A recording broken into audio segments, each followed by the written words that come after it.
दिसंबर को लड़की के जन्मदिन की तैयारी चल रही थी। इसी बीच में उसका भाई घर में आ जाता है। भाई ने देखा कि तैयारी चल रही है, तभी वह अपनी बहन की तरफ देखता है और देखते ही ये कहता है कि हम तो ऐसा लग रहे हैं जैसे कि बिल्कुल सौतेले हों। जब देखो तब मारपीट करना शुरू कर देते हैं, जब देखो तब ताने मारना शुरू कर देते हैं। ना किसी घर वालों को देखते हैं और ना ही किसी बाहर वाले को देखते हैं।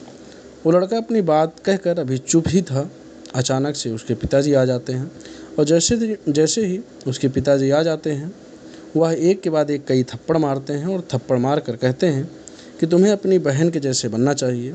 जैसे वो बात को कहना मानती है वैसे तुम्हें कहना मानना चाहिए, और जैसे वो पढ़ाई करती है वैसे तुम्हें पढ़ाई करना चाहिए। जैसे वो सारे काम और सारी बातों को हमारे मानती है वैसे तुम्हें भी करना चाहिए, तब जाकर तुम्हें शायद इतना मान सम्मान और प्यार मिलेगा। बस लड़का, क्योंकि ये पहली बार नहीं हुआ था, उसे किसी न किसी बहाने से मारा जाता था, पीटा जाता था और किसी न किसी बहाने से उसको ताने मारे जाते थे। इसलिए पीट पिटा कर यहाँ से चुपचाप चला जाता है। 1-2 दिन बीत जाते हैं और उसके बीतने के बाद फिर शुरू होती है एक शादी की सालगिरह की तैयारी चल रही थी। जब सालगिरह की तैयारी चल रही थी तो रात को सोचकर सब सोए थे कि अगले दिन तैयारी करेंगे, कुछ अच्छा करेंगे, लोगों को बुलाएंगे और दावत करेंगे। कुछ इस तरह की बातें थी, इस तरह का सोच विचार थे। लेकिन वह अगली सुबह ज़रूर होती है। लेकिन घर के 3 सदस्य ऐसे होते हैं जिनकी सुबह नहीं होती है। शायद वो कभी ज़िंदगी में उठ नहीं पाएंगे, क्योंकि उठने की स्थिति में नहीं है, और उनकी आँखें कभी नहीं खुलेंगी, क्योंकि वह इस दुनिया में नहीं रहे। आज की जो कहानी है 3 मर्डर की कहानी है।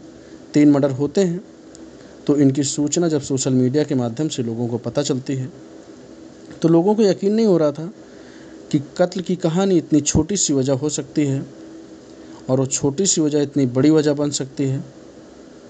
नमस्कार दोस्तों, आज की जो सच्ची घटना मैं आपको सुनाने जा रहा हूँ, ये सच्ची घटना राष्ट्रीय राजधानी क्षेत्र दिल्ली का दक्षिण जिला है, वहाँ की ये सच्ची घटना है। और दक्षिण जिले की एक थाना लगता है न्योसराय, और न्योसराय थाना का क्षेत्र एक गांव लगता है देवाली। और देवाली गांव में एक चौपाल है। चौपाल के पास रहने वाला एक बॉक्सर, जो कि ओलंपिक जो जिले स्तर पर होते हैं, मंडल स्तर पर होते हैं और प्रदेश स्तर पर होती है, होने वाली प्रतियोगिताओं में उसने मेडल भी जीता है।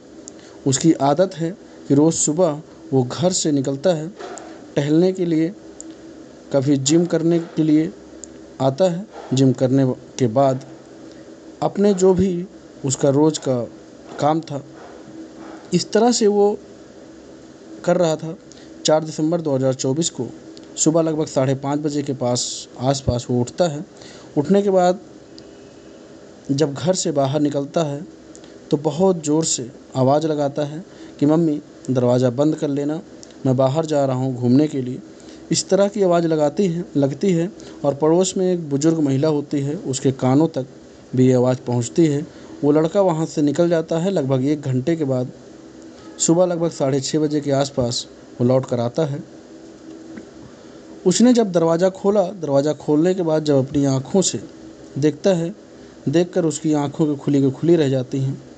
दरअसल घर के अंदर जो निचला वाला फ्लोर है, ग्राउंड फ्लोर, वहाँ पर उसकी बहन की लाश पड़ी हुई थी। बेड पर वो लाश पड़ी हुई थी कि गर्दन ऐसे समझो कि जैसे बिल्कुल धड़ से अलग हो गया हो, और उसके ऊपर कोई कंबल पड़ा हुआ था जिसकी वजह से वो दिख नहीं रही थी। जैसे उसने कंबल को हटाया तो वहाँ से ब्लड बह रहा था, उनका रिवास हो रहा था। उसको देखने के बाद उस लड़के की चीख निकल जाती है और बहुत ज़ोर से चीखता है। चीखने के बाद दौड़ता हुआ अपनी माँ को आवाज़ लगाता है और बार बार माँ को माँ करके आवाज़ लगा रहा था। कभी पिताजी को आवाज़ लगाता है। जैसे ही ऊपर के फ्लोर पर जाता है, ऊपर की मंजिल पर जाता है, तो एक तरफ माँ की लाश पड़ी हुई थी और दूसरी तरफ पिता की लाश पड़ी हुई थी। घर के 3 कत्ल हो जाते हैं और उस लड़के की चीख पुकार, उसकी आंखों से आंसू निकलते हुए, आंसू उसके दर्द उसकी आंखों में वह दर्द दिखाई दे रहा था। उसकी वो कराहट इतनी दूर तक फैल जाती है, जो आसपास के लोग थे वह भी दौड़कर घर की तरफ आते हैं, क्योंकि अभी तो ठीक से दिन भी नहीं निकला। आखिरकार इस घर में ऐसी क्या वजह हुई थी इस गांव में? इससे पहले ना कोई ऐसी चीख पुकार मची थी, ना ही कोई इस तरह की घटना सुनने को मिली थी। घर से लगभग 20 मीटर की दूर पर एक जिम होता है। जिम में जो लड़के प्रैक्टिस वगैरह कर रहे थे, जिम का जो मालिक होता है वो भी दौड़ते हुए जब मौके पर पहुंचता है तो मौके पर आता है। आने के बाद सब के सब लोगों ने जब अपनी आंखों से यह दृश्य देखा, तो उस दृश्य को देखने के बाद शायद ही कोई ऐसा व्यक्ति रहा होगा जो सोचकर एकदम हस्तप्रभ ना रह गया हो, अस्तंभ ना रह गया हो, यह सोचने पर मजबूर ना हो गया हो कि आखिरकार इस घर में ऐसा क्या हुआ। 4 सदस्य और 4 में से 3 सदस्य का मर्डर हो चुका है। यदि लड़का भी यहाँ पर होता तो शायद उसे भी मार दिया जाता। इसी बीच में पुलिस को सूचना दी जाती है। जब पुलिस से कहा जाता है कि जल्दी से जल्दी आप इस पर कार्रवाई करें। इस जगह पर जो दिवाली गांव लगता है, जो चौपाल के पास एक फौजी का मकान है, और फौजी के मकान पर जल्दी आइए। यहाँ पर 3 कत्ल हो चुके हैं, 3 मर्डर हो चुके हैं। जैसे ही पुलिस को यह सूचना मिलती है, दिन निकलते ही सूचना मिलती है, उसके बाद फिर चाहे वह डीसीपी अंकित चौहान हो, एसीपी अवनेंद्र जैन हो, एटीएस प्रभारी उमेश यादव, स्पेशल सेल प्रभारी ग्रीश नेव, सराय थाना प्रभारी राकेश यादव, संगम विहार थाना प्रभारी उमेश शर्मा, जैसे सूचना मिल रही थी वैसे वैसे ऑफिसर का मौके पर घटना स्थल पर जमावड़ा लग रहा था। और 3 मर्डर की सूचना मिलने के बाद अधिकारियों ने जांच पड़ताल करना शुरू कर दिया। लगभग 51 साल की उम्र होती है राकेश कुमार की, जो सेना से रिटायर हो जाते हैं। 12वीं राजपूतना राइफल से साल 2009 में रिटायर हो चुके। एनएसजी के वो कमांडो भी रह चुके थे। हालांकि उनको जो मूल गांव होता है वो हरियाणा के महेंद्रगढ़ के पास में एक गांव लगता है खेड़ी तलवाना, वहाँ के मूल निवासी होते हैं। बहुत से रिटायर होने के बाद बच्चों की अच्छी एजुकेशन के हिसाब से उन्होंने अपना गांव छोड़ दिया था लगभग 30 साल पहले, और दिल्ली के इस गांव नेवली में रहना शुरू कर देते हैं। तो उनकी पत्नी होती है जिनका नाम कोमल होता है, और साथ ही उनकी बेटी होती है एक बड़ी बेटी जिनका नाम कविता होता है। और कविता इग्नू और एमएस की पढ़ाई भी कर रही थी। साथ ही वो यूपीएससी की तैयारी कर रही थी, उसको आईएएस ऑफिसर बनना था। बेटी पर बड़ा नाज था, और जब पुलिस वालों ने देखना शुरू किया तो बेटी की गर्दन ऐसे समझो जिससे वो धड़ से बिल्कुल अलग होने वाली थी। साथ ही उसके शरीर पर कई जगह चोटों के निशान थे। माँ के साथ भी कुछ ऐसी ही हरकत की गई थी, ऐसी ही हालात थी। गर्दन धड़ से बिल्कुल अलग होने वाले के कागर पे ऐसे देखने पे लग रहा था। पिताजी जो राजेश कुमार होता है, पूर्व एनएसजी के कमांडो होते हैं, जो कि 12वीं राजपूतना राइफल्स का वो रिटायर फौजी होता है। उसके गर्दन पर तो बार था ही किसी भारी, साथ ही उसके सर पर किसी ने भारी वार किया था। यह कत्ल क्यों किए, किस लिए किए हैं? अब इकलौता एक ही इस घर का बेटा है जिनका नाम अर्जुन होता है। अर्जुन बीए का स्टूडेंट भी होता है, साथ ही वह बॉक्सर भी है। उसने कोई कंपटीशन में कुछ मेडल्स वगैरह प्राप्त किए हुए थे। जब उससे पूछा जाता है तो बताता है कि रोज़ सुबह 5:30 बजे घर से निकलता है मॉर्निंग वॉक के लिए, तो कभी जिम जाता है, तो लेकिन आज वह जिम नहीं गया था, मॉर्निंग वॉक गया था। और वहाँ जब यहाँ से जा रहा था तो ताला लगा के गया था। ताले का सिस्टम कुछ इस तरह से बाहर से लग जाए तो वो घर के सदस्य भी उसे आराम से खोल सकते हैं। इसी बीच में पुलिस वालों ने जब उससे बातचीत कर रहे थे तो एक बुजुर्ग महिला भी आके कहती है कि जब यह घर से बाहर जा रहा था तो इसने अपनी माँ को आवाज़ लगाई थी कि माँ दरवाज़ा बंद कर लेना। उसके बाद क्या होता है, घर से किसी भी तरह की आवाज़ नहीं आएगी, कोई चीख कोई पुकार नहीं। 3 कत्ल हो जाते हैं लड़के से जब बातचीत कर रहे थे। एक पुलिस वाले की नज़र उस लड़के के हाथ पर पड़ जाती है। हाथ पर एक चोट का निशान था। ऐसा लग रहा था जैसे ही ताज़ा निशान हो। हालांकि 3 मर्डर की सूचना से पूरे देश भर में ये खबर सोशल मीडिया के माध्यम से वायरल हो जाती है कि फौजी का घर पर परिवार कुछ इस तरह से ख़त्म हो चुका है। अब पुलिस पर यह दबाव था कि आखिरकार यह 3 कत्ल किसने किए होंगे, क्योंकि किए होंगे, क्या इसके पीछे की वजह रही होगी। पुलिस इन सवालों के जवाब तलाश में जुटी थी। साथ ही जो घर में जो पुलिस ने जाकर देखा, कहीं ऐसा तो नहीं लूटपाट की घटना को अंजाम दिया गया हो।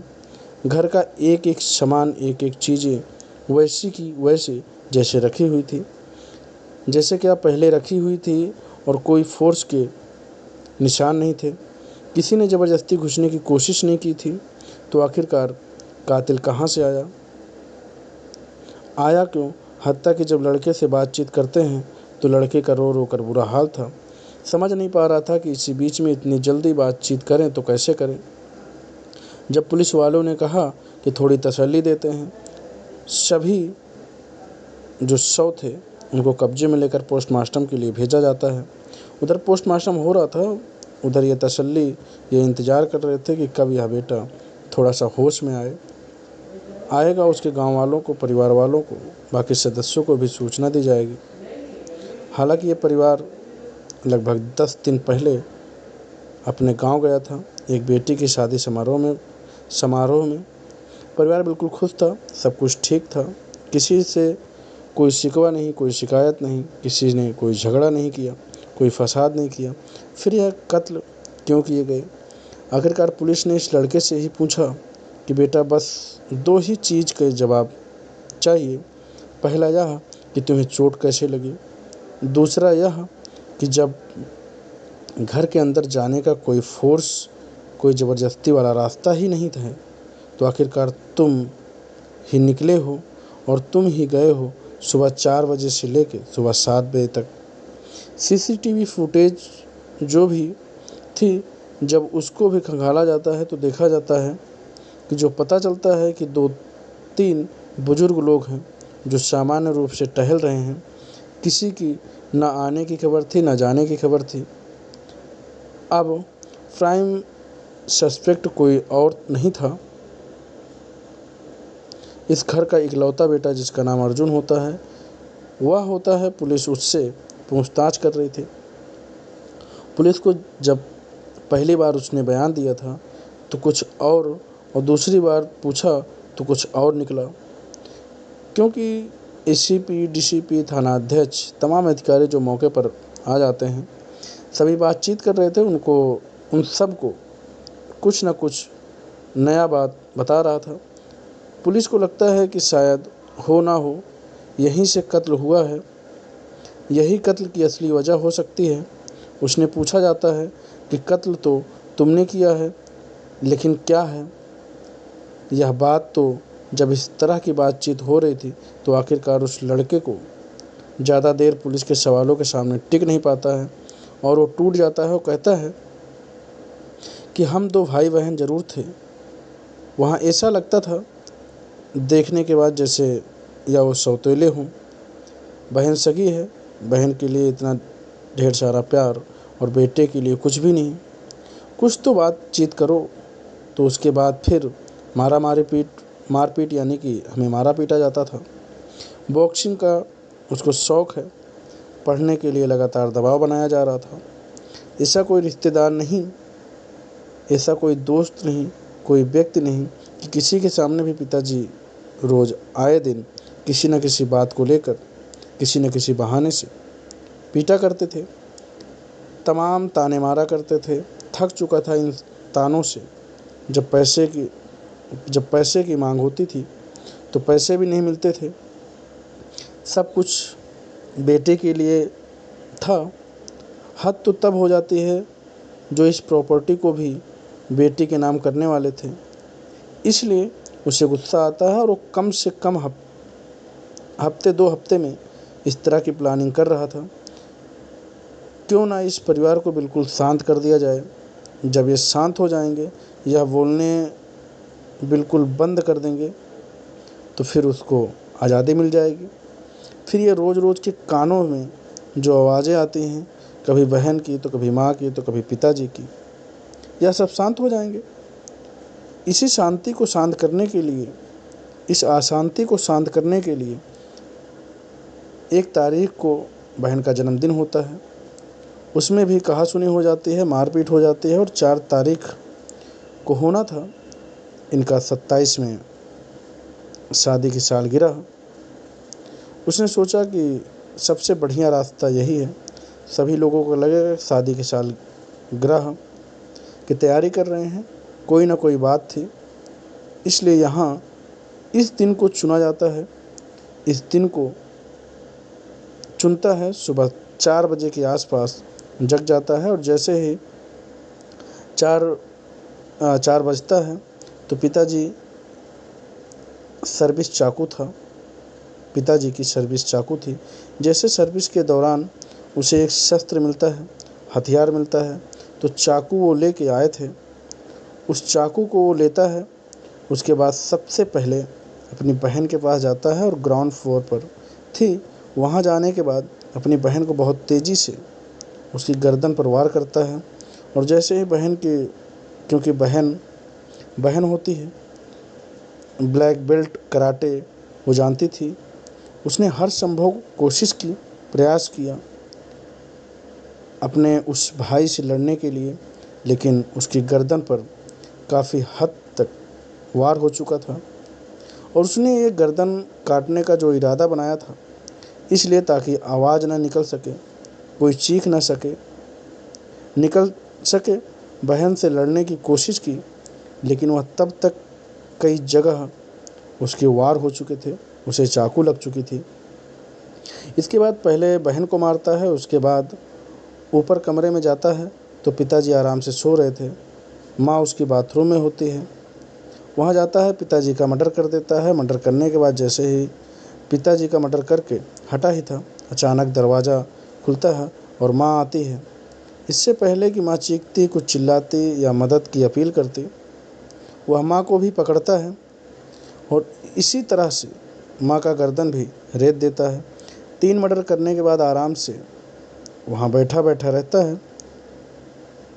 बैठ के सब कुछ उसने जो किया था वह महज 10 मिनट के अंतराल में सब कुछ कर दिया था। अब बहन के, माँ के, पिताजी के गर्दन से खून बह रहा था। उस खून को रोकने के लिए उसने कपड़ा लपेटा, साथ ही चादर से उनको ढक दिया, शायद कंबल से उसको ढक दिया था। और ढकने के बाद बार बार एक ही आवाज़ लगा रहा था कि आप चीख सकते हो तो चीखो, क्योंकि बहुत दिन हो गए तुम्हारी चीख को सुनते सुनते, थक चुका है। वो रो रहा है, इस तरह की बातें कर रहा है। और यहाँ से आराम से जैसे रोज़ अपना सुबह मॉर्निंग वॉक के लिए निकलता है, उसी तरह से चला जाता है, वैसे ही घूमने के लिए जाता है। लेकिन जब वापस लौट के आता है तो वो नई कहानी, नया नाटक रचने की कोशिश कर रहा था, रोने की एक्टिंग कर रहा था, 3 मर्डर के ऐसे बिलाव कर रहा था जैसे ही उसे सबसे ज़्यादा दुख हो रहा हो। लेकिन वही कातिल था। कातिल ज़्यादा देर तक पुलिस की आंखों में, पब्लिक की आंखों में धूल नहीं झोंक सकता है। पुलिस ने उसको बहुत जल्दी ही बेनकाब करके गिरफ्तार किया। गिरफ्तार करने के बाद उसको जेल भेज दिया। जब पुलिस ने घटनाक्रम का खुलासा किया तो लोगों को यकीन नहीं हो रहा था कि एक सगा बेटा आखिरकार ऐसा कैसे कर सकता है। हालांकि उसे ऐसा लगता है कि वह अपने ही परिवार में उपेक्षा का शिकार हो रहा है। उसे ऐसा लगने लगा था कि वह अपने ही घर में बिल्कुल अकेला है। उसको कोई ना प्यार करने वाला है, ना उसको कोई देखभाल करने वाला है, ना ही उसकी कोई ज़रूरत का ख्याल रखने वाला है। इसलिए गुस्से में आकर तस में आकर उसने अपने ही माँ, अपने ही पिता, अपनी ही बहन का कत्ल कर डाला। दोस्तों, इस पूरे घटनाक्रम को सुनाने का उद्देश्य किसी को परेशान करना नहीं है, किसी का दिल दुखाना नहीं है, बल्कि आपको जागरूक करना है और आपको सचेत करना है और आपको बताना है कि बच्चों के प्रति किस तरह का व्यवहार रखना चाहिए। कहीं ऐसा ना हो कि आपके साथ कुछ ऐसे ही बातचीत हो। इसलिए कोई मसला अगर है तो गुस्से से नहीं, उसको प्यार से सुलझाने की कोशिश करें। हो सकता है कि घर का राड़ा हमेशा के लिए ख़त्म हो जाए। धन्यवाद।